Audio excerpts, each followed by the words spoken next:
ایک شخص ہے وہ یہ بولے کہ مجھے اسلام کے طریقے سے جو ہے وہ دفنایا جائے یا جو بھی اس کی آخری رسومات ہے وہ اس طریقے سے کیا جائے، کیا یہ ضروری ہے کہ اسلام کا طریقہ یہی کہتا ہے کہ دفنایا جائے، یا پھر اگر کوئی شخص اپنی مرضی کے مطابق بولے، ٹھیک ہے، کہ بہت سارے لوگ کہتے ہیں کہ آپ ہمیں یہاں پہ پریزرو کر دیں، یہاں پہ ہمارا جو ہے نا ہماری باڈی کو یہاں پہ رکھ دیا جائے، ہماری باڈی کو ممی بنا دیا جائے، ہماری باڈی کو لوگوں کے سامنے رکھا جائے یا پریزرو کر کے اس طرح سے رکھا جائے کہ وہ ہمیشہ کے لیے قائم رہے، تو کیا یہ چیزیں جسٹیفائبل ہوں گی اور کیا وہ بھی اسلام کے زمرے میں ہی آئے؟ بالکل بھی نہیں آئیں گی. دیکھیں اسلام کی ڈسکشن جہاں ہوگی وہاں پہ قرآن و سنت کی روشنی میں ہوگی. ایک حاشیہ قرآن پاک کا ہوگا تو ایک حاشیہ سنت نبی صلی اللہ علیہ وسلم کا ہوگا. نفس اور روح میں فرق کیا ہے؟ الکوہل کیا کرتا ہے؟ آگ کو اگنائٹ کرتا ہے. نفس جو ہے آگ کا بنا ہوا کریچر ہے.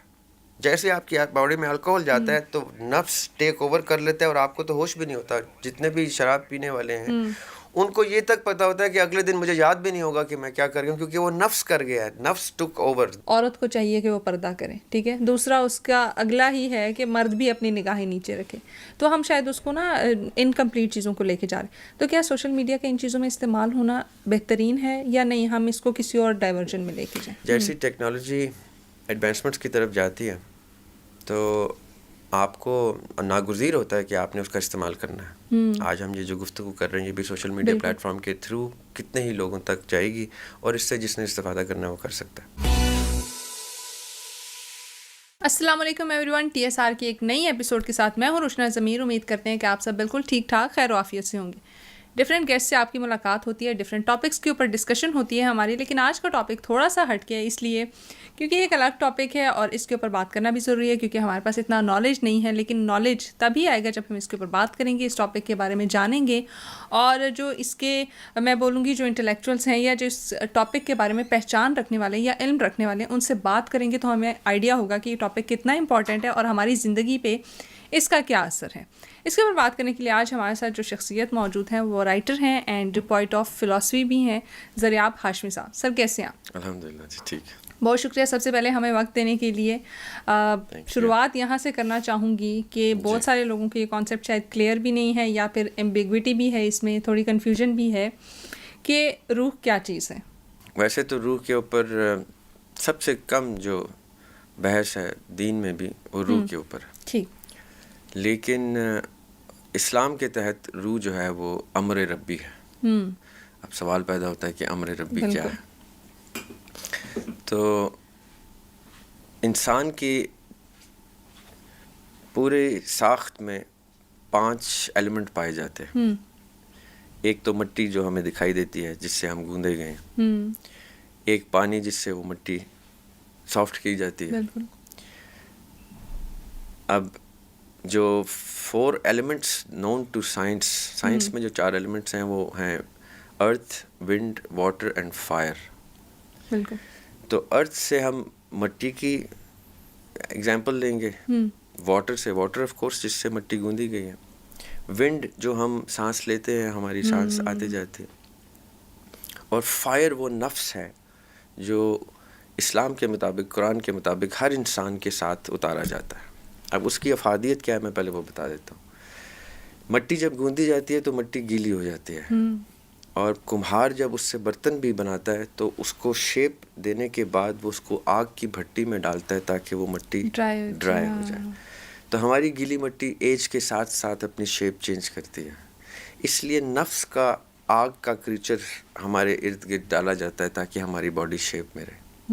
اب یہ تو ہو گئے 4 elements, earth, wind, water and fire. The 5th element جو میرے اندازے میں میری ابھی تک کی زندگی کے مطالعے کے مطابق جو انسان کو تمام مخلوقات سے اشرف اور افضل کرتا ہے وہ ہے روح کا ایلیمنٹ، جو اللہ سبحانہ وتعالیٰ نے قرآن کے مطابق قرآن پاک میں لکھا ہے کہ اللہ سبحانہ وتعالیٰ نے انسان کے اندر روح اپنی روح پھونکی، من روحی، میں نے اپنی روح پھونکی. تو یہ امر ربی وہ نالج ہے، وہ انفارمیشن ہے، وہ نور ہے، سو ٹو اسپیک. ہم اس کو نور بھی نہیں کہہ سکتے، وہ نالج اور انفارمیشن ہے جو اللہ سبحانہ وتعالیٰ نے انسان کے اندر ایڈ کی اور کہا کہ میں نے آدم علیہ السلام کو تمام جانوروں کے نام سکھائے، تمام علم دیا جو کہ اس کو افضل کرتا ہے باقی مخلوقات سے. ہینس مخلوقات ہیڈ ٹو باؤ بفور ہم. تو یہ تھوڑا سا میں بتا دیتا ہوں کہ یہ ہے. اس کے علاوہ مختلف مذاہب میں روح کے اوپر جو گفتگو ہے وہ بھی علم سے ریلیٹڈ ہی ہے کہ روح کے اندر جو انفارمیشن ہے وہ انفارمیشن اور کسی بھی چیز کے پاس نہیں. اللہ تعالیٰ نے یہ خوبصورت چیز انسان کو تحفے میں عنایت کی ہے اور انسان کو اسی تحفے کی توسط سے اپنا نائب بنا کر اس دنیا میں اتارا کہ اب تم نے یہاں پہ میرا سسٹم امپلیمنٹ کرنا ہے اور اس پوری دنیا کو کے نظام کو اسٹیبلش کر کے اپنی اور رب کی معرفت ریکگنائز کروانی ہے تمام کے تمام انسانوں کو کہ آپ ایک کریچر ہے, ایک مخلوق ہے اور آپ کا ایک خالق ہے جس نے یہ ساری تخلیق آپ کے ارد گرد خوبصورتی سے سجائی ہے. بہترین. اچھا, ایک تو روح کا کانسیپٹ یہ ہے کہ جب انسان دنیا میں آتا ہے تو اس کے ساتھ روح آتی ہے, ٹھیک ہے, اور جب وہ انتقال کر جاتا ہے تو وہ روح واپس چلی جاتی ہے. دوسرا کانسیپٹ لوگوں کے دماغ میں یہ بھی ہے کہ روحیں ویسے بھی آتی ہیں, ٹھیک ہے, اگر وہ آتی ہیں تو وہ کیا کانسیپٹ ہے اور ان کے کیا اصول ہیں, یا جب جس روح کا دل کیا وہ دنیا میں آ گئی اور جب دل کیا تو چلی گئی. اچھا, یہ جو روحوں کے آنے کا کانسیپٹ ہے نا, آنے اور جانے کا, یہ ان روحوں کا ہے جو انسان کی صورت میں یہاں پہ زندگی گزار کے گئیں اور پھر انسان کے انتقال کے بعد وہ روحیں برزخ میں چلی گئیں. برزخ ایک اور سیکشن ہے جہاں پہ انتقال کے بعد روح ٹھہرتی ہے. اچھا, اب میں تھوڑا سا اور بتا دیتا ہوں کو. ایک ہے عالم ارواح جہاں پہ وہ روحیں پائی جائیں گی جنہوں نے دنیا میں آنا ہے. ایک ہے عالم اسباب جس کو ہم دنیا کہتے ہیں جہاں پہ روحیں آتی ہیں انسان کی باڈی کے اندر, اور جیسے انسان کا انتقال ہوتا ہے تو روح عالم برزخ میں ایک سرٹن ٹائم گزارتی ہے جو رب جانتا ہے کہ وہ کتنا ٹائم اس نے گزارنا ہے. اس کے بعد حشر کا میدان سجے گا اور پھر آخرت کا تمام مناظر سامنے آئیں گے. یہ جو برزخ کا قیام ہے اس میں سے روحیں آتی ہیں جاتی ہیں, اور یہ وہ کانسیپٹ ہے جو لوگوں کے لیے فیملیئر ہے. لیکن یہ کہنے کو اتنا سمپل ہے, اصل میں اتنا سمپل نہیں ہے. روحوں کے آنے جانے کا کانسیپٹ جو ہے یہ صرف اور صرف اللہ سبحانہ و تعالیٰ کے اختیار میں ہے کہ کس روح کو اللہ تعالیٰ اس قابل سمجھتے ہیں جس نے زندگی ایسی خوبصورت گزاری کہ اس کو ایسے اختیارات اللہ تعالیٰ نے دیے کہ وہ آ سکے یا جا سکے واپس. اب یہاں پہ میں تھوڑی سی اور وضاحت کر دیتا ہوں کہ گریک میتھولوجی جس پہ ارسطوٹل کے فلاسفیز جنریٹ ہوتی ہیں, گریک میتھولوجی کہتی ہے, اور ہندو میتھولوجی جو known to be the oldest mythology ہے, 7,000 سال پہلے رامائن کی ہسٹری ریکارڈڈ ہے اور 5,000 سال پہلے گیتا کی ہسٹری ریکارڈڈ ہے. اب یہ دونوں بڑی سملر گفتگو کرتے ہیں. ارسطوٹل کہتے ہیں کہ ایک انسان کو 8 دفعہ, ناٹ ونس اور ٹوائس, 8 چانسز ملتے ہیں کہ اس نے زندگی اتنی خوبصورت گزارنی ہے کہ اللہ سبحانہ و تعالیٰ اس کو جنت میں جانے کی اجازت دیں. اگر وہ پہلی زندگی میں یا پہلے جنم میں سو ٹو اسپیک وہ اچھے کام نہیں کر پاتا یا اپنا انٹری ٹو ہیون نہیں لے سکتا تو اس کو ایک اور چانس ملتا ہے اور پھر چانس ملتا ہے. یہ ہے 8ویں چانس تک اگر وہ اپنے آپ کو ریڈیم کر لیتا ہے تو ٹھیک ہے, ورنہ اللہ تعالیٰ اس کو دوزخ میں ڈال دیتے ہیں یا ایک لوپ میں پھنسا دیتے ہیں جس کو لمبو کہتے ہیں, اس میں پھنسا دیتے ہیں. ہندو بھی یہی میتھولوجی ہے, 7 جنم وہ کہتے ہیں 7 جنم. اب میں کرٹیکل کانٹروورشل بات کرنے لگا ہوں جس سے شاید آڈینس کو اعتراض بھی ہو, لیکن ایک حدیث ہے نبی پاک صلی اللہ علیہ وسلم کی جن کو روایت کرتے ہیں ابن عباس رضی اللہ تعالیٰ عنہ, اور وہ کہتے ہیں کہ قرآن پاک میں جو 7 زمین اور 7 آسمان کا ذکر ہے اس کی وضاحت اگر میں کر دوں تو تم لوگوں کے عقیدے ہل جائیں. یہ ابن عباس رضی اللہ تعالیٰ عنہ کہہ رہے ہیں کہ مجھے جو نبی پاک صلی اللہ علیہ وسلم نے ان 7 زمینوں 7 آسمانوں کا علم بتایا ہے, اگر میں یہ تم لوگوں کو بتا دوں تو تم لوگوں کے عقیدے ہل جائیں. اور جب پوچھا گیا کہ کچھ تھوڑا بہت بتائیں تو انہوں نے یہاں تک کہا کہ محمد صلی اللہ علیہ وآلہ وسلم ان 7 زمینوں میں موجود ہیں. اب مجھے ایک بات بتائیں, پڑھنے والا میرے جیسا ایک ادنا سا تحقیق کا اسٹوڈنٹ طالب علم اپنی اس عمر میں آ کے بھی جب یہ چیزیں پڑھتا ہے تو ایک سوال جنریٹ ہوتا ہے کہ ہندوازم 7 جنم کہہ رہے ہیں, گریک میتھولوجی 8 کہہ رہے ہیں, قرآن پاک 7 زمین 7 آسمان, اور ابن عباس رضی اللہ تعالیٰ عنہ اس کی ایکسپلینیشن میں نبی پاک صلی اللہ علیہ وسلم کی 7 جگہ پریزنس کہہ رہے ہیں. تو کافی کچھ سوچنے کو ملتا ہے کہ it means there is more to it than what meets the eye. یہ ریسرچ میں چاہوں گا کہ آپ کے آڈینس یہ سننے کے بعد اس پہ ریسرچ کرے, اسلامک کتب میں ریسرچ کرے اور دیکھے کہ یہ کیا مسٹری ہے جو ڈسکس نہیں کی جاتی, جو بتائی نہیں. یہ تھوڑی سی کنفیوژن اب میرے لیے بھی بن گئی کہ ہمیں تو ایک ہی زمین کا پتہ ہے اور ایک ہی آسمان کا پتہ ہے جو ہم نے دیکھا ہے, ٹھیک ہے, اور ایک ہی زمین ہے جس پہ ہم رہتے ہیں, اور موت واقعہ ہوگی تو بس اس کے بعد یہ اسلام کی بات بتا رہا ہوں. یہ ساری چیزیں ختم ہوگی، لیکن 7 زمینیں 7 آسمان، یہ کانسیپٹ تھوڑا سا ڈفرینٹ. اس پہ ویسے تو ہم کسی اور دن بحث کر سکتے ہیں. اس پہ پھر تصوف اپنی ایک ڈیفینیشن رکھتا ہے. تصوف کی جو اسٹڈیز ہے جس میں صوفیہ آئے ہیں، شیخین آئے ہیں تصوف کے، وہ پھر یہ آپ کے پہلے سوال کی طرف اشارہ کرتے ہیں. وہ کہتے ہیں کہ کچھ لوگ اللہ سبحانہ تعالیٰ کی محبت میں اپنی زندگی کو اتنا خوبصورت گزارتے ہیں، اس لیول پہ لے جاتے ہیں، اللہ تعالیٰ کی رضا کو اپنے پر اس طرح طاری کرتے ہیں کہ صحیح مسلم کی ایک حدیث ہے، اس میں اللہ سبحانہ تعالیٰ کہہ رہے ہیں، حدیث قدسی ہے. حدیث قدسی وہ ہوتی ہے جس میں اللہ تعالیٰ کا ڈائلیکٹ ہوتا ہے. حدیث قدسی یہ کہتی ہے کہ میرے اولیاء کو برا مت بولو، ورنہ میں تمہارے ساتھ جنگ میں اتر آؤں گا. یہ اللہ تعالیٰ ان کے ڈیفنس میں کہہ رہے ہیں، میں تمہارے ساتھ جنگ میں اتر آؤں گا. جس طرح سود کے بارے میں ہے نا کہ جس نے سود لیا اس نے اللہ تعالیٰ کے خلاف جنگ کی. یہ بڑا خطرناک لمحہ ہے، لیکن یہ اس سے بھی خطرناک ہے. اس میں اللہ تعالیٰ آپ کے ساتھ جنگ میں اتر آئے کہ میرے اولیاء کو غلط مت بولو، برا مت بولو. یہ وہ لوگ ہیں جنہوں نے میری محبت میں اپنی زندگی گزار دی.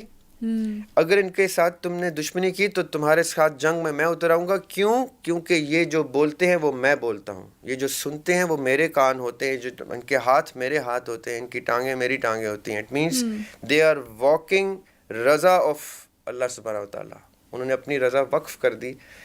یہ وہ لوگ ہیں جن کے بارے میں صوفیہ کے شیخین کہہ گئے ہیں کہ یہ لوگ ہیں جن کو برزخ سے واپس ری انٹری ملتی ہے دنیا میں اللہ تعالیٰ کی حکم پہ مختلف ٹاسکس پورے کرنے کے لیے. تو تصوف ایک ہی سبجیکٹ ہے جو آپ کے پہلے سوال کا جواب دیتا ہے کہ روحیں واپس وہ آتی ہیں جو اللہ سبحانہ تعالیٰ کو اتنی ڈیئر ہو جاتی ہیں کہ اللہ تعالیٰ ان کو پھر ٹاسک دیتے ہیں اور واپس آ کے اپنے سرٹن کام پورے کرتے ہیں. ٹھیک ہے. اچھا، تصوف کا لفظ آپ نے استعمال کیا، اس کی تعریف اور اس کی تھوڑا ایلیبوریٹ کر دیں کہ یہ کیا ہے. اچھا، تصوف کے اچھا آپ نے سوال کر لیا. یہ تصوف کو مس کنسیو کیا جاتا ہے، مس پرسیو کیا جاتا ہے اسپریچولیٹی کے ساتھ کنیکٹ کر کے. اسپریچولیٹی از نفس کا علم النفس، جو میں نے پہلے ذکر کیا، آگ کی بنی ہوئی مخلوق ہوتی ہے، جس کے بارے میں نبی پاک صلی اللہ علیہ وسلم کی حدیث ہے کہ وہ صحابہ کرام کے ساتھ بیٹھے ہوئے رضوان اللہ علیہم، ان کے سامنے بیٹھے ہوئے کہتے ہیں کہ ہر انسان کے ساتھ ایک شیطان ہوتا ہے. تو صحابی ان میں سے ایک جرت کرتے ہیں، جسارت کرتے ہیں، نبی پاک صلی اللہ علیہ وسلم سے کہتے ہیں کہ کیا آپ کے ساتھ بھی کوئی شیطان؟ تو نبی پاک صلی اللہ علیہ وسلم کہتے ہیں جی میرے ساتھ بھی ایک شیطان ہے، لیکن وہ میرے تابع ہو چکا ہے، اس کو میں نے مسلمان کر دیا، میں نے اس کو اپنے قابو کر لیا. تو نفس جو ہے وہ ہے اسپرٹ. جو اسپریچولیٹی ہے وہ نفس کا علم ہے. یہ جتنے بھی آج کل آپ دیکھتے ہیں نا پیر فقیر دم درود، یہ سب اسپریچولیٹی کی بیس کے اوپر اپنے نفس کو کنٹرول کر کے یہ ایک اسٹیٹ اچیو کرتے ہیں.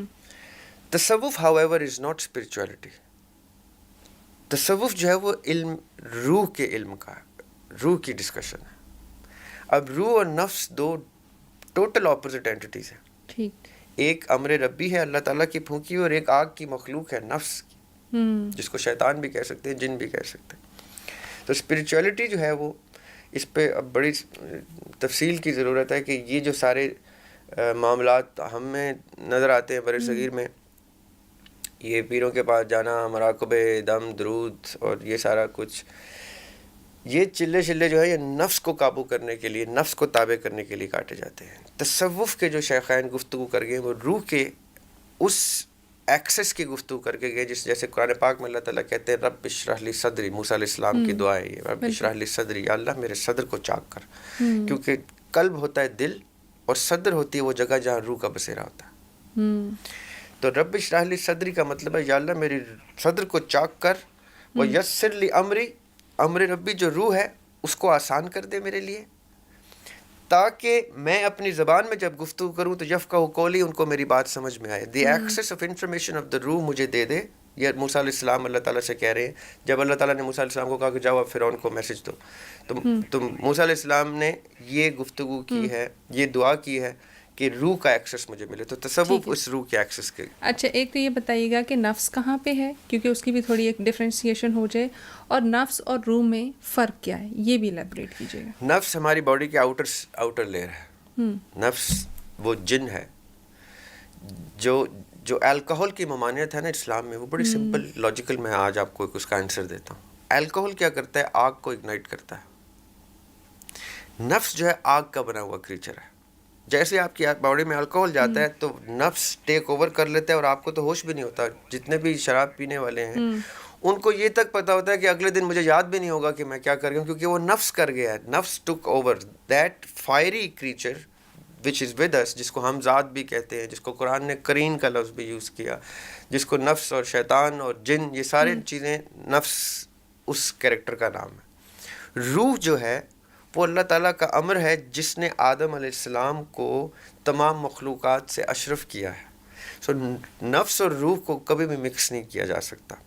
ہاں جو اسپریچولیٹی کو سمجھتے ہیں کہ وہ تصوف ہے، وہ یہ مسکنسیو کرتے ہیں. ایسا نہیں ہے. اسپریچولیٹی بدھسٹ بھی کرتے ہیں. بدھزم اسپریچولیٹی پہ کھڑا ہے. وہ نفس کو قابو کرنے کی اور تابع کرنے کی ساری تپسیا ہے جو بدھسٹ کرتے ہیں. اچھا، آپ نے کہا لیونگز جتنے بھی ہیں ان کی روحیں ہیں، تو کیا شیطان کی بھی روح ہے؟ نہیں، شیطان کو اسی چیز کا تو گلا ہے. ابلیس نے اسی چیز کے اوپر تو اعتراض کھڑا کیا.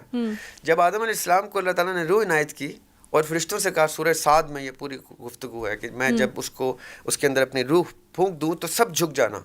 اب ابلیس جو ہے وہ شیطان ہے، وہ فرشتہ نہیں ہے، لیکن اس نے عبادتیں کر کے اپنا مقام اتنا بنایا ہوا تھا کہ وہ فرشتوں میں پایا جاتا تھا. تو جب اللہ تعالیٰ نے حکم دیا جھکنے کا تو فرشتے سب جھک گئے. ابلیس نہیں جھکا. ابلیس نے کہا میں اس کے آگے کیوں جھکوں، اور آپ نے اس کو کیوں روح عنایت کی ہے؟ میں نے اتنے ہزاروں سال آپ کی عبادت کی، آپ نے روح اس کو عنایت کر دی. آج بھی جو فری میسونک اور ایلومیناٹیز کا جو کانسیپٹ ہے نا کہ selling your soul to the devil کا کانسیپٹ ہے، وہ یہ ہے کہ وہ اتنا ترسا ہوا ہے روح کو کہ وہ انسانوں سے روح مانگتا ہے، ان کو دنیا کی خواہشات پوری کرنے کا کانٹریکٹ سائن کرتا ہے. یہاں پہ ایک اور سوال یہ بھی آتا ہے کہ کیا ابلیس جو تھا وہ فرشتہ تھا پہلے؟ جن. ابلیس کو قرآن پاک نے کلیئرلی ڈیفائن کیا کہ وہ جن تھا، لیکن اس نے عبادتیں اتنی کی تھیں کہ وہ فرشتوں کے ساتھ پایا جاتا تھا. اچھا، تو جن اور فرشتوں میں فرق ہے؟ جن اور فرشتے میں نمایاں فرق ہے. جن جو ہے وہ آگ سے بنی ہوئی کریچر ہیں، اور فرشتے جو ہے وہ روح سے، انسان کی روح سے تخلیق کردہ کریچر ہے. جبریل علیہ السلام کی کریشن آقا علیہ السلام کی روح سے ہوئی ہے. تو شیطان کیا پہلے فرشتہ تھا اور اس کے بعد نہیں، شیطان کبھی بھی فرشتہ نہیں تھا. شیطان جن تھا اور جنوں کا سردار تھا، دنیا پہ رول کرتا تھا. یہ پلانٹ ارتھ اس کے پاس تھا. تو ابھی تو آپ نے کہا کہ شیطان بھی اللہ کی عبادت کرتا تھا، تمام فرشتے بھی عبادت کرتے تھے، تو کیا اس سے یہ نہیں کلیئر ہو جاتا کہ نہیں شیطان بھی پہلے فرشتہ تھا؟ نہیں، پتھر عبادت کرتے ہیں، درخت کرتے ہیں، انسان کرتے ہیں. انسان کیا فرشتہ ہو جاتا ہے عبادت کر کے؟ عبادت تو اس کی ہر مخلوق کرتی ہے، اس کی ہر تخلیق عبادت کرتی ہے. تو ڈیفائن کیسے ہوگا؟ فرشتے کو ہم کیسے ڈیفائن کریں گے، شیطان کو کیسے ڈیفائن کریں گے؟ ان دونوں میں ڈیفرینشیٹ کیسے ہوگا؟ جو میجر ڈفرینس ہے نا فرشتے کا، پہلی بات کہ وہ فرشتہ ایک فائری آگ کی بنی ہوئی، آگ سے بنی ہوئی، شیطان جو ہے آگ سے بنی ہوئی مخلوق ہے. فرشتہ لائٹ سے بنی ہوئی، نور سے بنی ہوئی مخلوق ہے. پہلا ڈفرینس تو یہ دیکھ لیں. دوسرا یہ کہ فرشتوں نے اپنی ول سرنڈر کر دی، اللہ کے حکم کے تابع کر دی ہے. وہ کوئی کام، آگ سے بھی نور نہیں بنتا، نو، لائٹ نہیں بنتی. آگ کی ایک پراپرٹی ہے کہ اس سے روشنی ایمٹ ہوتی ہے. آگ روشنی نہیں ہے. صحیح. آگ کی ایک پراپرٹی ایسی ضرور ہے کہ اس سے روشنی نکلے گی، وہ روشنی دے گی آپ کو. لیکن جو نور ہے، قرآن پاک میں اللہ تعالیٰ کہتے ہیں اللہ نور السماوات والارض، یہ جتنی روشنی ہے یہ اللہ سے ہے. تو نور کی پراپرٹیز، کریکٹرسٹکس جو ہیں، لائٹ کی کریکٹرسٹکس آگ سے بہت ڈفرینٹ ہے.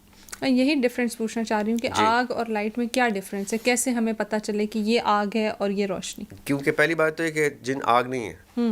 آگ کا ایک فیوم ہوتا ہے. کبھی آپ آگ کو غور سے دیکھیں تو ایک ہلکا سا دھواں سا ہوتا ہے اس کے اوپر، جس کے پیچھے بلر ہو جاتا ہے امیج. جن اسی لیے ہمیں نظر نہیں آتے کیونکہ جن اس فیوم کی کریشن ہے. آگ، they are not fire, they are fiery, they are a product of fire. آگ سے جو فیوم بنتی ہے، اسی لیے جن ہمارے اندر سے گزر جائے، ہم اس میں سے گزر جائیں، ہمیں نہیں پتہ چلے گا. لیکن دھواں تو ہمیں نظر آتا ہے. جب فیومز نظر آتے ہیں تو پھر جن بھی نظر آئے؟ نہیں نظر آتا. ٹرانسپیرنٹ دھواں آگ کا نہیں نظر آتا، بہت ڈیلیکیٹلی نظر آتا ہے. ابھی بھی ہمارے ارد گرد جنات موجود ہیں. ہمیں کیوں نہیں نظر آ رہا ہے؟ کیونکہ لائٹ اس میں سے گزر جاتی ہے. ہمیں وہ چیز نظر آئے گی جس سے لائٹ ریفلیکٹ ہو کے ہماری آنکھوں تک پہنچے گی. جن کے اندر سے لائٹ گزر جاتی ہے، اس لیے جن ریفلیکٹ نہیں کرتا، اس لیے ہمیں دکھائی نہیں دیتا. رائٹ. اور ہمیں یہ فرشتے بھی دکھائی نہیں دیتے کیونکہ فرشتے بھی روشنی کی بنی ہوئی ہے، اور ان کی سپیڈ، باڈی کینیٹکس اتنی تیز ہے کہ روشنی اس میں سے گزر جاتی ہے. وہ خود روشنی کے بنے ہوئے. Anything that does not reflect light is not visible to us. ٹھیک ہے. یعنی فرشتے بھی ہمیں نہیں نظر آتے, جنات بھی نہیں نظر آتے. یہ بہت خوبصورت تحفہ ہے اللہ کا کہ ہمیں نظر نہیں آتے, ورنہ ہماری پرائیویسی تک نہ رہتی.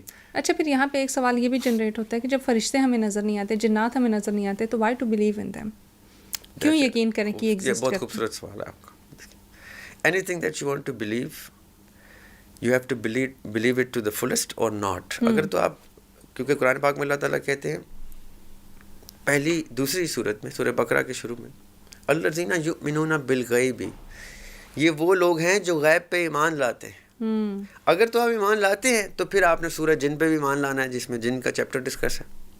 پھر فرشتوں پہ بھی ایمان لانا ہے, کتابوں پہ بھی لانا ہے, زندگی پہ بھی لانا ہے, موت پہ بھی لانا ہے, آخرت پہ بھی لانا ہے, بعد میں اٹھائے جانے پہ لانا ہے. اگر نہیں لانا تو پھر پوری کتاب پہ نہیں لانا, پھر آپ نان بلیور بن جائیں اور کہ میں تو اللہ پہ بھی بلیو نہیں کرتا, رائٹ.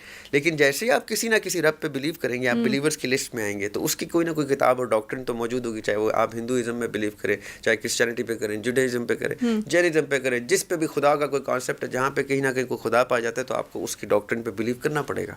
تو اس سے پھر ایک اور کانسیپٹ بھی جنریٹ ہوتا ہے, جیسے بہت سارے لوگ بہت ساری اور باتیں بھی کرتے ہیں, ٹھیک ہے. میں دیکھتی ہوں آج کل ڈفرینٹ اسکالرز بھی اس طرح کی باتیں کریں. کیا اس سے یہ آسان نہیں ہو جائے گا کہ آپ لوگوں کو ڈسٹریکٹ کر سکیں کہ یہ چیز بھی ایگزسٹ کرتی ہے؟ آپ دیکھیں جیسے جن ایگزسٹ کرتے ہیں, ٹھیک ہے, مجھے نظر نہیں آ رہے لیکن مجھے بلیف رکھنا ہے اس پہ.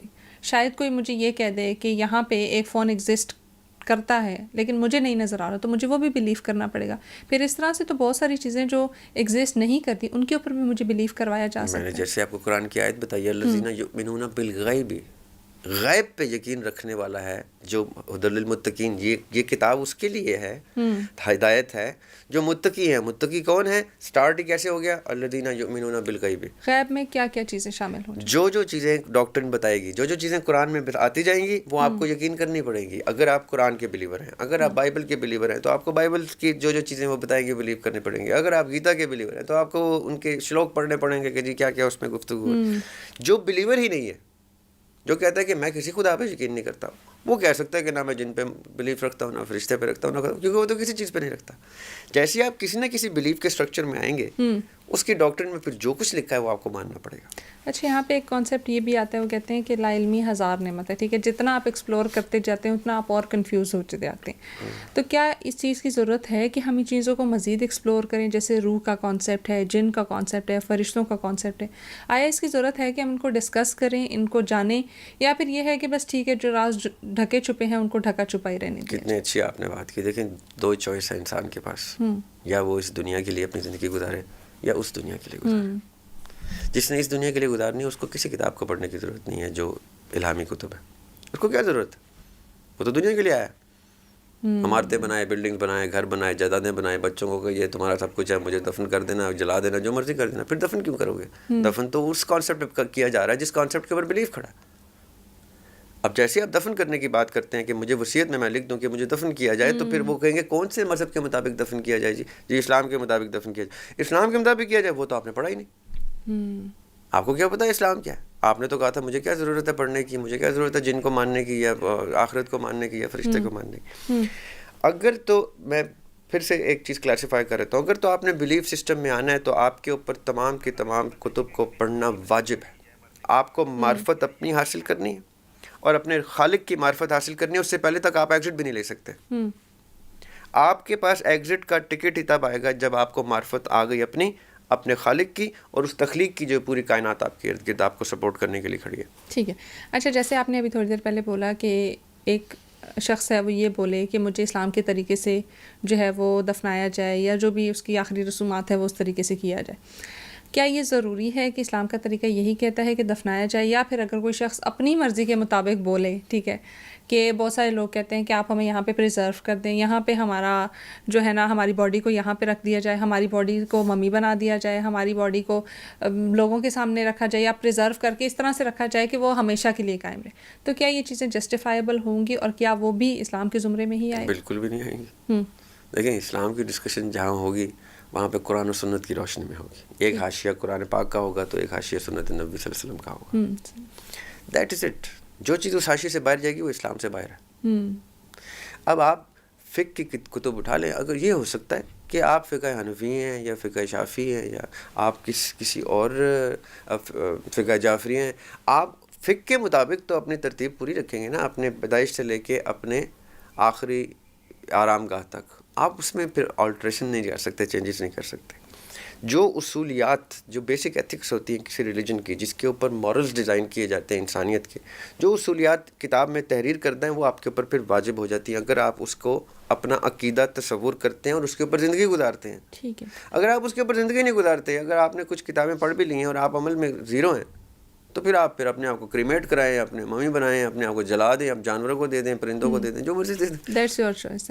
اچھا، آپ نے فقہ کی بات کی، مجھے کہیں پہ بھی قرآن میں یا اللہ تعالیٰ کے جتنے بھی احکامات ہیں یا حدیث ہے اس میں دیکھ لوں تو مجھے فقہ کا کوئی کانسیپٹ میرا نہیں خیال ملتا ہے. ٹھیک ہے، کہیں پہ یہ نہیں بولا کہ آپ جو ہے نا وہ، جیسے تھوڑی دیر پہلے ہم لوگ یہ کچھ ڈسکشن بھی کر رہے تھے کچھ لوگوں سے، وہ یہ تھی کہ ہم نے اپنے آپ کو نا فرقوں میں بھی ڈیوائیڈ کیا ہوا. ٹھیک ہے، ہم کہتے ہیں کہ ہم، کچھ لوگ کہتے ہیں ہم اہل تشیع، اہل سنت، اہل بیت، بہت سارے اس میں ڈیوائیڈ کیا ہے. کیا ہم صرف مسلمان نہیں ہیں، ہمیں فقہ میں ڈیوائیڈ ہونے کی ضرورت ہے؟ دیکھیے، فقہ اور چیز ہے، فرقہ اور چیز ہے. فقہ اس تمام تر طریقت کی ترتیب کو کہتے ہیں جو طریقت سیرت طیبہ صلی اللہ علیہ وسلم سے ہمیں ملتی ہے. جس طرح نبی پاک صلی اللہ علیہ وسلم نے اپنی زندگی گزاری اور جس طرح انہوں نے تمام تر مسلمانوں کو گزارنے کی تلقین کی احادیث کی روشنی میں، روایات کی روشنی میں، اس کی پوری ایک ڈاکٹرن کو فقہ کہا جاتا ہے ان سمپل ورڈز. ٹھیک ہے. اب دو میجر کلاسیفیکیشن کر لیتے ہیں تاکہ ہم زیادہ ڈیٹیل میں نہ جائیں. صحیح. ایک ہے فقہ جعفریہ اور ایک ہے اہل سنت. فقہ جعفریہ کی تمام ترتیب جو ہے وہ اہل بیت کے کانسیپٹ کے اوپر چلتی ہے، اہل بیت کے علم اور علوم کے تحت نسل در نسل آئی ہے. اور جو اہل سنت کی تعلیمات ہے وہ خلفائے راشدین کی طریقت سے، امام جتنے 4 امام آئے ہیں ان چاروں کے چاروں اماموں نے ان کی روایات، ان سے مروی احادیث اور ان سے ریلیٹڈ ان کی زندگیوں کے اوپر بیسڈ نبی پاک صلی اللہ علیہ وسلم کے ایکسپیرینسز جو تھے ان کو اکٹھا کر کے انہوں نے فقہ کی ترتیب دی. میں نے آپ کو بہت میکرو لیول پہ دونوں کی ڈیفینیشن دے دی. یہ دونوں ہی خوبصورت چیزیں، دونوں ہی نبی پاک صلی اللہ علیہ وسلم کی سنت اور طریقت کو بیان کرتے ہیں، دو مختلف چینل سے بیان کرتے ہیں. اب آپ کی چوائس ہے، اگر آپ کو لگتا ہے کہ مجھے فقہ جعفریہ سے ریلیشن شپ اسٹیبلش ہوتا ہے تو آقا علیہ السلام کی سنت اور طریقت، اگر تو میرا اس سے ریلیشن شپ اسٹیبلش ہوتا ہے تو آپ اس طرف جائیں گے. اگر آپ کو لگتا ہے اہل سنت کی تعلیمات سے میرا ریلیشن شپ اسٹیبلش ہوتا ہے تو آپ ادھر جائیں گے. رستے دونوں ایک ہی درخت کی شاخیں ہیں جو آقا علیہ السلام کی سنت سیرت طیبہ ہے. اب اس سے جس کو جو چیز ریلیٹ ہوتی ہے وہ اس کی تقلید کرتا ہے، اس کو مقلد کہتے ہیں. جو کسی ایک فقہ کی تقلید کرتا ہے اس کو مقلد کہتے ہیں. جو فقہ جعفریہ کے مقلد ہیں ان کو آپ اہل تشیع کہتے ہیں.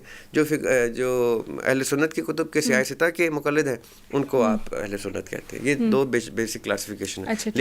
لیکن یہی قرآن و سنت ہے. ایسا نہیں ہے جو آپ نے سوال میں تھوڑا سا ذکر کیا نا کہ قرآن میں ایسی چیز، قرآن میں سارا کا سارا قرآن ہی آقا علیہ السلام کے ارشاد ہے. بالکل. تو آقا علیہ السلام کی ارشادات باقی حدیث میں تحریر کرتے ہیں، اس کی شرح حدیث مختلف لوگوں نے کی ہے اور ڈیٹیل میں بکس لکھی ہیں، ترتیب دی ہیں تاکہ ہمارے لیے آسانی ہو کہ آقا علیہ السلام زندگی کیسے گزارتے تھے اور ہمیں کیسے احکامات دے گئے کہ تم نے گزارنی ہے. وہ یہ تمام کتبیں، ایسا نہیں ہے، یہی تو دین ہے. دین کی ایکچوئل پریکٹس آقا علیہ السلام کی زندگی ہے اور آقا علیہ السلام کی زندگی اور ان کے اہل بیت کی زندگی اور ان کے خلفائے راشدین کی زندگی تحریر ہے ان کتابوں میں. ایسا کچھ بھی نہیں ہے کہ یہ کوئی خلائی چیز ہے. بالکل. اچھا، آپ نے فقہ کا ذکر کیا، فقہ کا آغاز کہاں سے ہوا؟ پہلی بار یہ لفظ کہاں پہ استعمال ہوا اور کہاں سے اس کا اوریجن ہوا؟ دیکھیں، فقہ کا لفظ جو ہے نا یہ ہم نے کریٹ کیا ہے جس ترتیب کے اوپر، جس سلسلے کے اوپر کوئی چیز اسٹیبلش کی جاتی ہے. مثال کے طور پہ ہم نے کہا کہ آقا علیہ السلام جو ہے انہوں نے اپنی زندگی میں جو معاملات ان کو درپیش ہوئے وہ ریکارڈ ہوتے رہے کسی نہ کسی حوالے سے. کسی صحابی نے سن لیے، حضرت عائشہ رضی اللہ تعالیٰ عنہ نے سن لیے، مولا علی نے سن لیے، اہل بیت نے سنے. جو چیزیں وہ سنتے سمجھتے رہے، جو ان کے ساتھ ایکسپیرینسز کرتے رہے، وہ ان کے پاس ریکارڈڈ حالت میں موجود تھے. ٹھیک ہے. اس ریکارڈڈ حالت کو آپ ریٹریو نہیں کر سکتے ادر دین آپ ایک پرسن کی گفتگو فرام ٹو اندر پرسن جب آپ سنتے ہیں ایک سے روایت ہو کے دوسرے کے بعد دوسرے سے روایت ہو کے تیسرے، اس کو کلیکٹ کرنے کا سلسلہ جو ہے وہ پہلی صدی میں ہی شروع ہو گیا تھا جب امام مالک نے پہلی کتاب جو حدیث کی ہمارے پاس پہنچی ہے ڈائریکٹلی ان کے ہاتھوں سے لکھی، وہ امام مالک کی لکھی ہوئی جس کا نام ہے موطا امام مالک. ٹھیک ہے. موطا امام مالک پہلی کتاب ہے جس میں احادیث کلیکٹ کی گئی. ٹھیک ہے. اور یہ کلیکٹ کرنے کا ایک پروسیس سیٹ کیا گیا کہ جس راوی سے ان تک بات پہنچی, اس راوی کے پاس وہ بات کہاں سے پہنچی, اس کے بعد کہاں سے پہنچی, اس کے پاس کہاں سے پہنچی, اور انہوں نے اس کی ایک ترتیب سیٹ کی, اور یہ بڑی ڈیٹیلڈ سائنس ہے. اچھا, آپ نے ذکر کیا کہ فقہ کا جو لفظ ہے یا جو ٹرمینالوجی ہے یہ ہم نے ایجاد کی ہے, ٹھیک ہے, تو یہ پوچھنا چاہوں گی کہ کہاں سے ایجاد ہوئی, مطلب پہلا انسان یا پہلی شخصیت کون تھی جس نے اس کو ایجاد کیا, اور اس کے بعد پھر یہ باقی لوگوں پر. میں یہی آپ سے عرض کر رہا ہوں کہ جو پہلی کتاب جو امام مالک نے خود ترتیب دی, جس میں انہوں نے وہ روایات کلیکٹ کی, اکٹھی کی, اور روایات کی ایک چین اسٹیبلش کی کہ ہم یہ میں اہل سنت کی ذکر کر رہا ہوں, ٹھیک ہے. پیرلل میں اہل تشیع کی کتب جو ہیں وہ اہل بیت کی فیملی سے سینہ بسینہ ٹرانسفر ہوتی آئی ہیں. ان کی طرف جو پہلے امام ہے اہل سنت کی طرف, وہ امام مالک ہے. امام مالک نے اپنی ایک کتاب ترتیب دی, اس کو موطا امام مالک کا نام دیا, اور اس میں انہوں نے وہ تمام تر احادیث کلیکٹ کی جو وہ کر سکے, جن روایات کے تھرو آپ اپنی زندگی کو لائفز کو بیس کر سکتے. پیرلل میں فقہ جعفریہ میں یہ ترتیب مولا علی سے ٹرانسفر ہو رہی ہے ان کے چلڈرن, ان کے بچوں کو, آگے سے ان کے بچوں کو, ان کے بچوں کو, اور وہ ان کی کلیکشن ہے جو امام جعفر سے آگے علیہ السلام سے ان کے لوگوں نے ترتیب دے کے اس کو لکھنے تحریر کرنی شروع کی. اب یہ دو پیرلل ترتیب چلتی آ رہی ہیں, اور دونوں کی دونوں ان روایات کی طرف اشارہ کرتی ہیں جو روایات آقا علیہ السلام کی زندگی میں ان کی پریکٹس سے لوگوں نے آبزرو کی. صحیح. اب جو تصور یہ رکھیں گے کہ ہم امام جعفر علیہ السلام کی گفتگو کو معتبر رکھتے ہیں, اور ان کی گفتگو کے اوپر چل کے جو ان تک انفارمیشن آئی ہے اور وہ فیملی آف دا پروفٹ سے آئی ہے, تو ہم اس کو معتبر رکھیں گے, تو ان کی ترتیب کے اوپر چل کے اپنی زندگی بیس کرے گا. وہ فقہ جعفریہ کے اوپر اپنی زندگی بیس کر رہا ہے. اور جو پیرلل میں اہل سنت کی کتب کے اوپر سیاہ سطح کے اوپر بلیو کرے گا, وہ اہل سنت کی کتب پہ بلیو کر رہا ہے, وہ فقہ حنفی ہو یا فقہ شافعی ہو, جیسے بھی اس کو سوٹ کرتا. اب یہ دونوں کے دونوں فقہ جو ہیں یہ آپ کی زندگی کو گزارنے کے وہ تمام رہنما اصول ہیں, from your birth to your نکاح ٹو طلاق ٹو آل وراثتی مسائل to everything that you may face in life, جس کو آپ ریلیجس گراؤنڈز میں آقا علیہ السلام کی سنت اور سیرت کے مطابق لے کے چلنا چاہتے ہیں, تو آپ اپنے جس سے آپ کا ریلیشن شپ اسٹیبلشڈ ہے, آپ اس فقہ کی ترتیب سے اس سوال کو نکالیں گے, اور ان کے مفتیان سے اور ان کے علامہ سے اور ان کے ایکسپرٹ سے آپ گائیڈنس لے کے اپنی زندگی کو گزارتے ہیں. فقہ کا اتنا سا مطلب ہے کہ آپ نے اپنی زندگی کی ترتیب کیسے رکھنی ہے, اپنے تمام معاملات زندگی جو ہیں درپیش ہوں آپ کو, اس میں آپ نے دین سے جب رجوع کرنا ہے تو آپ نے کون سے اصولیات کو سامنے لانا ہے, وہ اصولیات فقہ ہے. جی, وہ اصولیات فقہ. بہترین, بہت اچھا جواب مجھے اس کا ملا. اچھا, آپ تھوڑا سا میں آؤں گی سوشل میڈیا کی طرف. آپ کو پتہ ہے سوشل میڈیا پہ بہت ساری چیزیں آج کل چل رہی ہیں, اور ہم شاید کتابوں کو اتنا فالو نہیں کرتے جتنا ہم سوشل میڈیا کو فالو کرتے ہیں. بہت سارے اسکالرز بھی میں دیکھ رہی ہوں کہ ڈفرینٹ ریفرنسز دے رہے ہیں, ڈفرینٹ ایشوز آتے ہیں تو وہ ڈسکس بھی کرتے ہیں, اور سوشل ایشوز اسپیشلی جو ہیں وہ بہت زیادہ ڈسکس ہوتے ہیں. کیا یہ بہترین طریقہ ہے کہ سوشل میڈیا کا استعمال اس طریقے سے کیا جائے کہ آپ جو سوشل ایشوز ہیں ان میں قرآن کی جو ورسز ہیں ان کو بھی آپ بتائیں, ٹھیک ہے, اور موسٹلی میں دیکھ رہی ہوں تو انکمپلیٹ بتائے جاتے ہیں. پورا اگر ہے تو جیسے ایک وہ جو ورس بڑا انکمپلیٹلی یوز ہوتا ہے کہ عورت کو چاہیے کہ وہ پردہ کرے, ٹھیک ہے, دوسرا اس کا اگلا ہی ہے کہ مرد بھی اپنی نگاہیں نیچے رکھے, تو ہم شاید اس کو نا انکمپلیٹ چیزوں کو لے کے جا رہے ہیں. تو کیا سوشل میڈیا کا ان چیزوں میں استعمال ہونا بہترین ہے یا نہیں, ہم اس کو کسی اور ڈائیورژن میں لے کے جائیں؟ دیکھیں, یہ تو انیویٹیبل ہے, جیسی ٹیکنالوجی ایڈوانسمنٹس کی طرف جاتی ہے تو آپ کو ناگزیر ہوتا ہے کہ آپ نے اس کا استعمال کرنا ہے. آج ہم یہ جو گفتگو کر رہے ہیں یہ بھی سوشل میڈیا پلیٹ فارم کے تھرو کتنے ہی لوگوں تک جائے گی, اور اس سے جس نے استفادہ کرنا ہے وہ کر سکتا ہے. جتنی بھی کتب پہلے ہارڈ کاپیز کی صورت میں پڑھی جاتی تھیں اور ہیوج لائبریریز ہوتی تھیں, اب وہی کتب جو ہیں وہ پی ڈی ایف کی صورت میں, ای بکس کی صورت میں ہم موبائل کے اوپر ایکسیس کر لیتے ہیں. تو اٹس اے گڈ تھنگ. جب بھی آپ ٹیکنالوجی میں ایڈوانسمنٹس آئے گی, ایز لانگ ایز اس کا استعمال آپ ٹھیک ڈائریکشن میں کر رہے ہیں تو وہ تمام کی تمام ٹیکنالوجیکل ایڈوانسمنٹس اچھی چیز ہے. جہاں تک آپ کا سوال ہے کہ ہمیں اس کے اوپر انفارمیشن آدھی پہنچتی ہے یا اس رخ میں پہنچتی ہے جس رخ میں وہ پہنچانے والا چاہ رہا ہوتا ہے, اس کو وہ مولڈ کرتا ہے, اس کو مینیپولیٹ کرتا ہے اپنے گین کے لیے, تو یہ تو ہر چیز کے ساتھ ہوتا ہے. ٹھیک ہے. یعنی اگر میرے پاس ایک بندوق ہے, ایک رائفل ہے, اس سے میں اپنا سیلف ڈیفینس بھی کر سکتا ہوں اور اس سے کسی کی جان بھی لے سکتا ہوں. تو یہ تو جس کے ہاتھ میں وہ ہتھیار آئے گا اس کی استعمال پہ آ جائے گا کہ اس نے ٹھیک استعمال کیا یا اس کا غلط استعمال کیا. جہاں تک آپ نے ذکر کیا کہ کچھ لوگ آدھی بات چلا دیتے ہیں کہ اگر عورت کے اوپر پردہ واجب ہے تو کیا مرد کو نگاہ نیچی کرنا واجب نہیں, تو یہ دونوں صورتوں میں واجب ہے.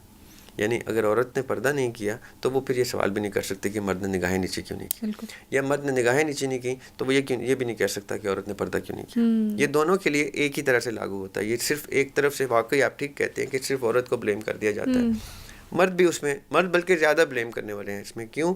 کیونکہ مرد کے گھر کی ہی پرورش ہوتی ہے جو اس کی بیٹیوں کے اوپر, اس کی بہنوں کے اوپر آتی ہے.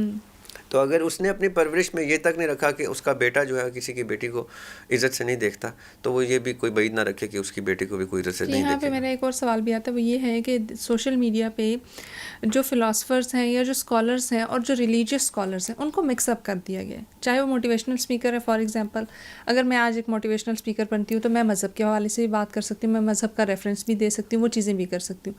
جبکہ ایک جو مذہبی اسکالر ہے اس کا شاید وہ جو اورا ہے, یہ جو اس کی جگہ ہے, وہ آہستہ آہستہ کر کے ختم ہوتی جا رہی ہے. کیا اس بات سے اتفاق کریں گے؟ میں بالکل اتفاق کروں گا, اور لیکن میں اس رخ سے اتفاق کروں گا کہ مذہبی اسکالرس نے اپنی ذمہ داری چھوڑی ہے تو دوسرے لوگوں نے وہ ذمہ داری لینے کی ضرورت ان کو پیش آئی ہے.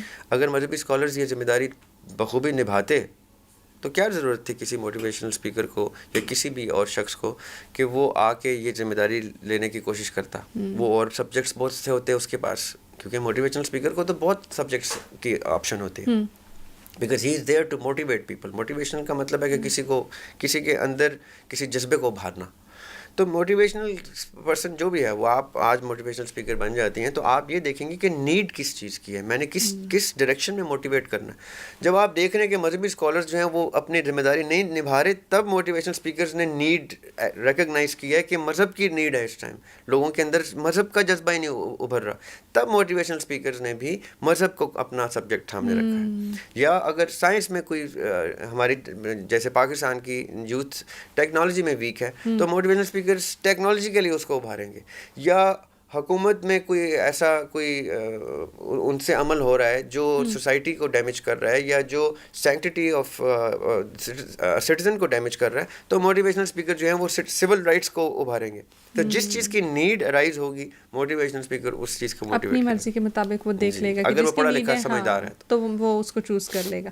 اچھا, یہیں پہ نا ایک اور چیز جو آتی ہے وہ یہ ہے کہ ہمارے لوگ جو ہیں وہ شاید خود اتنا علم نہیں رکھتے لیکن دوسرے کے اوپر زیادہ بلیو کرتے ہیں. اگر فار ایگزامپل چلے میں اپنی ایک مثال اگر لے لوں, خود کو میں اس جگہ پہ اس ایگزامپل میں فٹ ان کر لوں, تو وہ یہ ہوگا کہ اگر مجھے لگتا ہے کہ میرا یہ ایک مسئلہ آ گیا ہے تو میں اس کو بجائے یہ کہ میں خود قرآن سنت پڑھوں, میں کسی اور پہ بلیو کروں گی کہ نہیں تم مجھے اس کا حل بتا دو, ٹھیک ہے, تم مجھے بتا دو, آپ مجھے بتا دیں, آپ بتائیں کہ اس کا کیا ہو سکتا ہے. اور دوسری چیز اس کی یہ بھی ہوتی ہے کہ ہم کہتے ہیں کہ نہیں مجھے 5 وقت کی نماز نہیں پڑھنی, لیکن میں نے دوسرے سے تعویذ کرا لینا ہے تو اس کا حل نکل آئے گا. مجھے فلانے بابے نے نا میرے لیے چلا کاٹ لیا تو اس کا حل نکل آئے گا. وہ چیزیں ہمارے معاشرے کو کہاں لے کے جا رہی.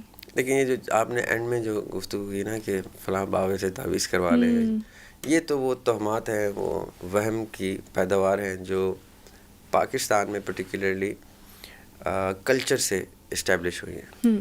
اور کلچر چونکہ یہاں پہ پاکستان میں ہندوازم کا کلچر تھا, تو ہندوازم میں یہ بہت سے معاملات ابھی بھی ہوتے ہیں اور ہوتے رہیں گے, کیونکہ یہ ان کے پارٹ آف دیئر ریلیجن سمجھتے ہیں اس کو. اسلام چونکہ ان چیزوں کو رد کرتا ہے, تو ہم جہاں پہ بھی یہ چیزیں دیکھیں تو سمجھ لیں کہ ہمارے اندر اسلام پوری طرح سے بھی اترا نہیں کہ وہ ان چیزوں کو رد کر سکے. جہاں تک آپ کے سوال کا پہلا حصہ ہے کہ ہم خود سے علم حاصل کرتے نہیں, تو ہم کہتے ہیں کسی سے لے لیں, کسی کی ویڈیو سن لیں, کسی.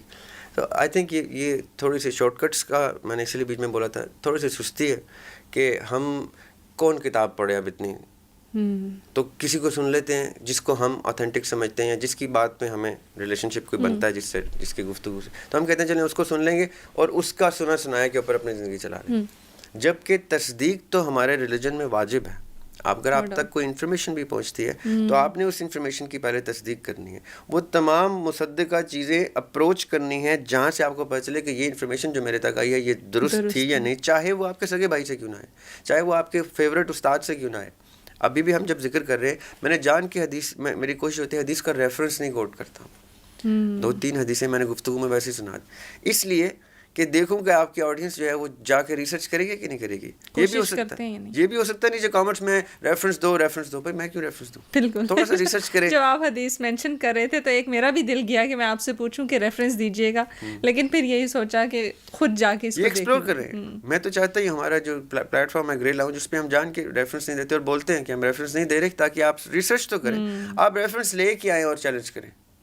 اگر آپ کو ریفرنس نہیں ملتا تو آپ کے ہم نے بڑا ڈھونڈا بھائی ہمیں یہ ریفرنس نہیں ملا, تب ہم آپ کو ریفرنس بھی عنایت کر دیں گے. ایسا نہیں ہے کہ ہم ریفرنس عنایت نہیں کریں گے, لیکن اتنی ریسرچ تو انسان کو کرنی چاہیے کہ اگر ریاب ہاشمی آ کے کسی پوڈ کاسٹ پہ آپ سے یہ ذکر کر رہا ہے تو تھوڑا سا چیک کریں کہ ریاب ہاشمی نے روح کے بارے میں جو بات کی وہ کیسی ہے, تصوف کو اس نے ایک دم سے اسپرچولیٹی سے جدا کر دیا, یہ کون ہوتا ہے یہ کہنے والا. تو اس پہ ریسرچ کر کے چیلنج کریں, کامنٹس کریں, انشاءاللہ دوبارہ حاضر ہو جائیں گے آپ کے سوال کا جواب دینے کے لیے. نو. اچھا اسی چیز کو اگر آگے لے کے جاؤں تو وہی بلیف, دوسروں پہ بلیف, اور اس کے بعد وہی کہ نماز ہم نے خود نہیں پڑھنی لیکن ہم کسی اور کی چیز پہ بلیو کر لیں گے. کیا اس طریقے سے کام آسان ہوتے ہیں کہ اگر میں یہ بولوں کہ میں نے ایک تعویذ پہن لیا, میں یہ بلیو کر لوں کہ ہاں میرا اگر کوئی ذاتی مسئلہ چل رہا ہے یا کچھ چل رہا ہے تو فلانے بندے نے میرے لیے ایک وہ کر لیا, بس پراپر کر لیا, انہوں نے کر لی, میں نہ کروں, میں خود کوشش نہ کروں. بہت اچھا کام ہے, بہت آسان کام ہے, دنیا گزارنے کے لیے بہت اچھا کام ہے کسی پہ ریلائی کر لینا. لیکن شرم آنی چاہیے انسان کو یہ کام کرتے ہوئے کہ میں اپنی آسانی کے لیے کسی پیر بابا عامل کے پاس جا کے اپنی ریلیجن کو تو پہلے اس کے کمرے سے باہر اتار کے ریلیجن میں داخل ہوں گا نا, کیونکہ میں نے اللہ کے اوپر تو توکل چھوڑ دیا. اب میرا توکل اس بابا کے اوپر ہے. اب اللہ تعالیٰ ایگزسٹ نہیں کرنے چاہیے پھر میرے لیے, وہ بابا میری کل کائنات ہونی چاہیے, بلکہ میرا مسلح کی ڈائریکشن بھی اس بابے کی طرف ہو جانی چاہیے تاکہ اس بابے کو پتہ چلے کہ اس کی عبادت ہو رہی ہے, اس کا ایک بندہ آ گیا سامنے. اس میں قرآن پاک نے باقاعدہ کھول کے بیان کیا ہے اس چیز کو کہ وہ پھر عبداللہ نہیں رہتا, اللہ کا بندہ نہیں رہتا, وہ پھر عبد الطاغوت ہو جاتا ہے, وہ پھر اس پیرلل ریلیجن کا عبد ہے, اس کے عبادت گزار ہے, چاہے وہ پیر ہے, بابا ہے, فقیر ہے, سسٹم ہے. جیسے ہم سسٹم کی غلامی کرتے ہیں, جیسے یہ آپ کا سوری ٹو سے ڈیموکریسی ہے, یہ اس کو اسلامک سسٹم تو نہیں ہے, ہم اس کی غلامی میں آ گئے تو اب ہم اس کے عبد ہیں, ہم پھر اللہ کے عبد نہیں. اسی طرح جو بابا کے پاس جائے گا یا عامل کے پاس جائے گا یا فلاں کے پاس جائے گا اور کہے گا مجھے نمازیں پڑھنے کی کیا ضرورت ہے, تو واقعی اس کو کوئی ضرورت نہیں ہے, ایزی وے آؤٹ ہے. لیکن وہ پھر تسلیم کرے کہ اب اللہ تعالیٰ کو بھی اللہ تعالیٰ ماننے کی اس کو کوئی ضرورت نہیں ہے. بہت بہترین بات.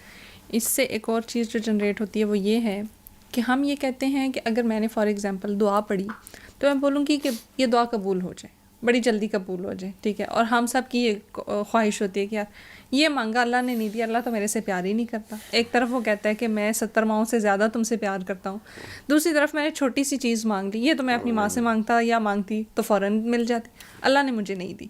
وہ دعاؤں میں جو اتنی جلدی ہے ہماری, کیا وہ بھی ہمیں غلط ڈائریکشن کی طرف لے کے جا رہی؟ وہ تو ڈپینڈ کرتا ہے نا. دیکھیے میں ذاتی طور پہ بات بتاتا ہوں آپ کو کہ دعا کا نا قبول ہونا اس چیز کا ثبوت ہوتا ہے کہ وہ چیز آپ کے حق میں بہتر نہیں تھی. کئی دفعہ ایسا ہوتا ہے کہ چائلڈہڈ یا جوانی میں محبت ہو جاتی ہے لڑکے لڑکی کو, وہ دم درود دعائیں, وہ منتیں مرادیں تہجدیں سب شروع ہو جاتا ہے کہ یا اللہ مجھے میری اس سے شادی ہو جائے. اگر اللہ سبحانہ تعالیٰ کو پتہ ہو, جو کہ وہ ہر چیز سے عالم ہے, ہر چیز کے عالم ہے, کہ میں اس کی یہ دعا قبول کر لوں اور ان کی شادی ہو جائے, اور اس کے بعد جو ڈیزاسٹر ہونا ہے اگر میں اس کو پہلے سے بتا دوں تو یہ دعائیں الٹی کرنا شروع کر دے گا, ریورس میں کہ یا اللہ اس خاتون کو میرے سے دور کر دے یا اس مرد کو میرے سے دور کر دے. اللہ سبحانہ تعالیٰ چونکہ ہر چیز کے عالم ہے, وہ دیکھتے ہیں کہ میرے بندے کے حق میں یہ چیز بہتر نہیں ہے, پھر بھی مانگے جا رہا ہے, میں نہیں دوں گا. اس لیے پہلی بات میرا مشورہ سب کو یہ دعا یہ مانگنی چاہیے کہ یا اللہ فلاں چیز میرے حق میں بہتر کر دے, کیونکہ وہ اس چیز پہ قادر ہے, وہ ہر چیز پہ قادر ہے. بہت خوبصورت. یہیں پہ قرآن کی ایک وہ آیت بھی ہے نا کہ بے شک انسان شر کو بھی خیر کی طرح مانگتا ہے.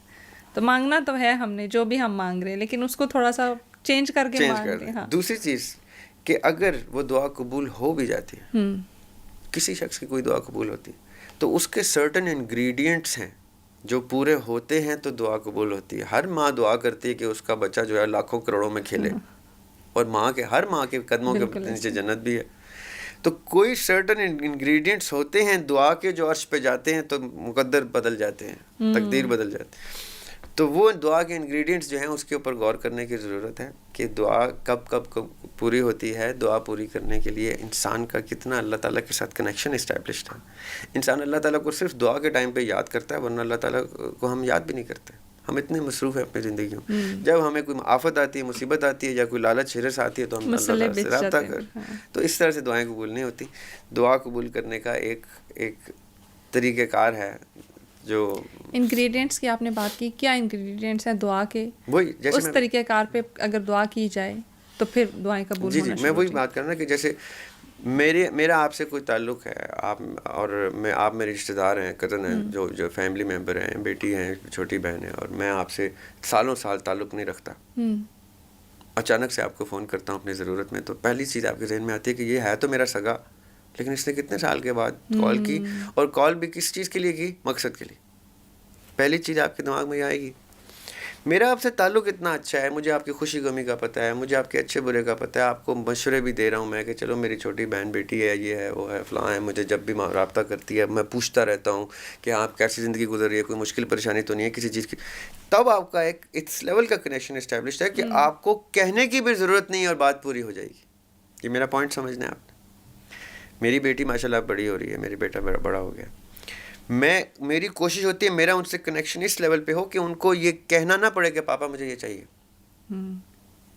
اللہ تعالیٰ سے بھی جب آپ کا کنیکشن اس لیول کا اسٹیبلش ہو جاتا ہے تو دعا کی بھی ضرورت نہیں رہتی.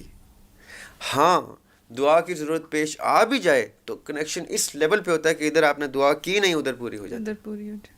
تو یہ کنیکشن اسٹیبلش کرنا ہوتا ہے. یہی تو میں پہلے آپ کے چند سوالوں سے میں ذکر کر رہا تھا کہ جو معرفت ہے, جو تصوف ہے, وہ یہ ذکر کرتا ہے کہ اپنی روح کو اللہ تعالیٰ سے ایسے کنیکٹ کر لو کہ تم اللہ کی رضا بن جاؤ. تمہیں پھر کچھ نہیں چاہیے, جو اللہ کو چاہیے تم وہ کر رہے ہو. کچھ لوگ یہاں پہ یہ سوال بھی کرتے ہیں, جب اللہ تعالیٰ نے خود ہی سب کچھ لکھ دیا تو کیا ضرورت ہے مجھے مانگنے کی, میں کیوں دعا کروں, کیوں مانگوں؟ کیونکہ ہمیں نہیں پتہ کیا لکھا ہے. یہ چیز اللہ تعالیٰ نے ہم سے چھپا کے رکھی ہے. اللہ تعالیٰ نے یہ اختیار ہمیں دیا ہے کہ آپ اپنی فری ول سے جو چاہے کریں. جو چیز انہوں نے لکھ دی ہے ان کا علم اتنا ہے کہ ان کو ایگزیکٹلی پتہ ہے آپ نے کیا کیا کرنا ہے, اس لیے لکھ دیا. اس لیے نہیں کہ آپ سے اختیار لے لیا, انہوں نے اپنی مرضی سے لکھ دیا. ایسا نہیں ہے. مرضی میں اور رضا میں فرق ہوتا ہے. جب اللہ تعالیٰ نے اپنی مرضی کی ہے تو قومیں الٹ دی ہیں. انبیاء علیہ السلام نے بھی کہا ہے کہ نہ کریں, تو انہوں نے الٹ دی ہیں قومیں. وہ ہوتی ہے مرضی. جب فرعون نے کلمہ پڑھنے لگا تھا فرعون, تو جبرائیل علیہ السلام کو بھیجا نیچے کہ اس کے منہ میں خاک ڈالو, اب مجھے اس کا کلمہ نہیں چاہیے. یہ ہے مرضی. رضا ہوتی ہے کہ جو ہو رہا ہے ہونے دو, میں اس میں ابھی کوئی رکاوٹ نہیں ڈالوں گا. جو یہ غلط بھی کر رہے تو کرنے دو, اس کو ایک ہی دفعہ میں پوچھوں گا جب میں حشر میں اس کو اٹھاؤں گا. یہ ہے رضا. تو پتہ اللہ تعالیٰ کو سب کچھ ہے کہ میں نے کیا کرنا ہے, آپ نے کیا کرنا ہے, آپ کے آنے والے بچوں کے بچوں کے بچوں نے کیا کرنا ہے, اس لیے لکھ دیا. لیکن کریں گے آپ اپنے اختیار سے. تو ایسا نہیں ہے کہ پہلے سے لکھا گیا ہے تو آپ کچھ نہیں کر سکتے. اس میں پھر میرے دو سوال جنریٹ ہوتے ہیں کہ اگر اللہ تعالیٰ کو سب کچھ پتہ ہے تو پھر ہمارے کندھوں پہ فرشتے کس لیے بٹھائے ہیں, ٹھیک ہے. اور دوسرا, جب اللہ تعالیٰ کو پتہ ہے تو پھر ہمیں سزا اور جزا کیوں ملے گی؟ جب ان کو پتہ ہے, ان کے طریقے سے ہی ہم نے چلنا ہے, سب کچھ کرنا ہے, تو پھر میں کس بات کی قصوروار رہی؟ مجھے تو پتہ ہے, بس انہوں نے ہی لکھا ہوا ہے. جی. اب یہ دو سوال ہیں. پہلا سوال یہ ہے کہ اگر ان کو پتہ ہے تو فرشتے کیوں؟ تاکہ کل ہمارے پاس جب فرشتے ریکارڈ رکھیں نا سامنے, قرآن پاک میں اللہ تعالیٰ کہتے ہیں ہم تمہارے اعمال نامے سامنے رکھ دیں گے, تو ہم کہیں یار واقعی یہ اس لیے بیٹھے ہوئے تھے so that we have evidence, proof of whatever we did. کیونکہ ہمارا دماغ 100% یوزیج پہ آ جائے گا, ہمیں ویسے ہی سب کچھ یاد آ جائے گا. ہمیں ایسا ہمارا حافظہ ہوگا کہ جیسے کمپیوٹر ہوتا ہے, رائٹ. اس لیے فرشتے تو گواہ بن کے کھڑے ہو جائیں گے. فرشتے تو فرشتے آپ کے ہاتھ بولیں گے, آپ کی آنکھیں بولیں گی, آپ کی زبان بولے گی کہ اس نے مجھ سے یہ کروایا. دوسری بات, آپ نے جو سوال کا دوسرا حصہ ہے وہ یہ ہے کہ اگر اللہ تعالیٰ نے سب کچھ پہلے سے لکھ دیا, یہ اللہ تعالیٰ نے یہ سوال میں اور بہتر طریقے سے رکھ دیتا ہوں. مجھ سے کسی نے یہ پوچھا تھا کہ ایک بندے نے ایک شخص کو قتل کیا, تو یہ تو لکھا ہوا تھا کہ وہ قتل کرے گا, اس کو یہاں بھی سزا ملے گی, وہاں سے, رائٹ. تو اللہ تعالیٰ کو علم ہونا کہ وہ قتل کرے گا اور اللہ تعالیٰ کا قتل کروانا دو مختلف چیزیں ہیں, رائٹ. آپ کو پتہ ہے اس اسٹوڈیو کے اندر کیا کیا ہے, سارا کچھ معاملات کیا ہے, آپ نے خود نہیں بنایا ہوا, پتہ ہے آپ کو, رائٹ. کچھ چیزیں جو آپ نے خود بھی کی ہوئی ہیں, رائٹ. باقی جو چیزیں آپ کو تیار حالت میں ملی ہیں, آپ نے ایک ایک چیز یہاں پہ اتنا ٹائم گزار لیا کہ آپ کو پتہ ہے, رائٹ. تھوڑی دیر پہلے میں ڈائریکشن دے رہا تھا تو آپ نے ڈائریکشن دی مجھے, کیونکہ آپ کو پتہ ہے, بنایا آپ نے نہیں ہے وہ ایریا جدھر میں گیا تھا, رائٹ. اسی طرح اللہ تعالیٰ کو علم اتنا ہے کہ سب پتہ ہے کہ زریاب ہاشمی کیا کرے گا، لیکن اختیار زریاب ہاشمی کو ہی دیا کہ وہ قتل کرتا ہے کسی کو یا کسی کو بچاتا ہے زندگی اس کی. یہ اس کے اوپر ہے کہ وہ قتل کرنے والوں میں سے یا جان بچانے والوں میں سے، یہ اس کی چوائس ہے. اور فرشتے ایویڈنس کے صورت میں لکھ دیں گے کہ زریاب کے دماغ میں یہ آیا تھا، پھر اس نے ایسے کر دیا، پھر اس نے وہ کیا، پھر یہ کیا، وہ ایویڈنس بھی آ جائے گا. اور اللہ تعالیٰ کہ ہم سوال کرنے کے قابل بھی نہیں ہیں، ہمیں پتہ چل جائے گا کہ واقعی اللہ تعالیٰ اپنے ہر چیز کے علم کے مطابق لکھ رہے تھے، اختیار انہوں نے ہمیں دیا ہوا تھا. بہترین. بہت ساری چیزیں جو ابھی بھی کنفیوژن میں ہے، لیکن ہمارے پاس وقت کم ہے، تو اس لیے ہم پوڈ کاسٹ کو وائنڈ اپ کریں گے. لاسٹلی ہمارے جتنے بھی آج کل جو ینگسٹرز ہیں وہ کافی مایوس نظر آتے ہیں، تو ان کے لیے ایک میسج. پہلی بات یہ کہ مایوسی کفر ہے، اور کفر اس لیے ہے کیونکہ آپ کفر کہتے ہیں انکار کرنے کو، اور اللہ تعالیٰ کے انکار کرنے کو کفر کہتے ہیں. اور مایوسی کا مطلب یہ ہوتا ہے کہ آپ نے اللہ تعالیٰ کے توکل کا دامن ہاتھ سے چھوڑ دیا کہ اللہ تعالیٰ ہیں جو ہمیں اتنا پیار کرتے ہیں، ہمارا اتنا خیال رکھتے ہیں کہ جیسے ابھی آپ نے کہا ادھر بھی فرشتہ ہے ادھر بھی فرشتہ. خالی آنکھ کی پروٹیکشن کے لیے کتنے فرشتے ہوتے ہیں. پھر ایک فرشتہ ہمیں لینے کے لیے آتا ہے، چھوڑنے کے لیے آتا ہے، ایک فرشتہ لینے کے لیے آئے گا. ہم اتنی ٹیکن کیئر آف ہیں دنیا میں کہ اس کا مطلب ہے کہ اللہ تعالیٰ آپ کی مشکل میں بھی آپ کو دیکھ رہے ہیں. کیا معلوم وہ آپ کو سکھانے کا ایک رستہ ہے. میں نے تو اپنی ہر مشکل سے جتنا سیکھا ہے خوشی میں نہیں وہ سیکھا، تو میں تو آج بھی شکر کرتا ہوں کیونکہ میں اس ایج میں ہوں کہ میں آپ سے بات کر سکتا ہوں کہ آلموسٹ آدھی صدی گزار چکا ہوں میں، اور اس آدھی صدی میں کیا کیا مراحل طے ہوئے، اس میں جتنے سخت لمحات تھے انہوں نے مجھے بہت سکھایا. ایک چیز سب سے جو خوبصورت سکھائی وہ آپ کے سوال کی ہے کہ میں نے اللہ تعالیٰ کے توکل کا دامن نہیں چھوڑا، نہ میں چھوڑنا چاہتا ہوں، نہ آئندہ کبھی چھوڑوں گا. کہ ہر مشکل مصیبت قرآن پاک میں اللہ تعالیٰ کہتے ہیں میں خود دیتا ہوں. غربت افلاس بھی میں دیتا ہوں، دولت امارت بھی میں دیتا ہوں. تو اس کا مطلب ہے اتنے کنیکٹڈ ہیں اللہ تعالیٰ ہم سے. ہم ہیں جو ڈسکنیکٹ پیدا کرتے ہیں اور مایوسی لے آتے ہیں. جہاں ہم مایوسی لاتے ہیں وہاں ہم نے کفر کر دیا، کفران نعمت کا، کفران ایگزسٹنس آف خالق کا، ہر چیز کا کفر ہے، انکار. اس لیے مایوسی نہیں کرنی چاہیے، اللہ پہ توکل رکھیں اور ہر مسئلے اور مصیبت کو، مشکل کو اپنا لرننگ کرو سمجھ کے اس میں سے کچھ سیکھیں کہ آئندہ جب یہ ہو تو مجھے پتا ہوگا I will be well acquainted by this problem. اس سے اپنی ایک سیڑھی بنا لینا کہ اس سیڑھی سے میں نے اوپر جانا ہے، یہ میرے لیے ایک وہ امتحان ہے اور اس کے بعد مجھے اگلے جو ریوارڈ ملے گا وہ اس سے بہتر ہوگا. جی وہ اقبال کا شعر ہے جس پہ اینڈ کر سکتے ہیں ہم کہ تن دیے باد مخالف سے نہ گھبرایا عقاب، اپوزنگ ونڈ جو جس کو یوز کر کے پرندہ اڑتا ہے، یہ تو چلتی ہے تجھے اونچا اڑانے کے لیے. So these opposing winds are good for you to help you fly higher. اگر میرے آگے ہرڈل نہیں ہوگا تو میں اونچا کیسے ہوگا؟ ہرڈل مجھے اور اونچا کرتا ہے. No doubt. میری سوچ کو مشکلات آتی اس لیے کہ آپ کو جو ہے آگے اسٹرانگ بنائے اور آپ کو زندگی میں آگے بڑھا سکے. وہ فریڈرک نیچے نے کہا تھا what doesn't kill you makes you stronger. No doubt ایسا ہی ہے. اسی طریقے سے ہم سیکھتے ہیں اور اسی طریقے سے زندگی گزرتی بھی ہے اور سیکھتے سیکھتے ہی زندگی گزر جاتی ہے. بہت شکریہ زریاب ہاشمی صاحب ہمیں وقت دینے کے لیے، ہماری آڈینس کو اتنی پازیٹیو نوٹ پہ اس پوڈ کاسٹ کو اینڈ کرنے کے لیے اور وہ ٹاپکس ڈسکس کرنے کے لیے جو اور کبھی نہیں ڈسکس ہوتے. ٹی ایس آر کی ایک نئی ایپیسوڈ کے ساتھ دوبارہ ملیں گے. ٹل دیٹ مجھے، میری ٹیم کو اور بالخصوص پاکستان کو دعاؤں میں یاد رکھیے گا. اللہ حافظ.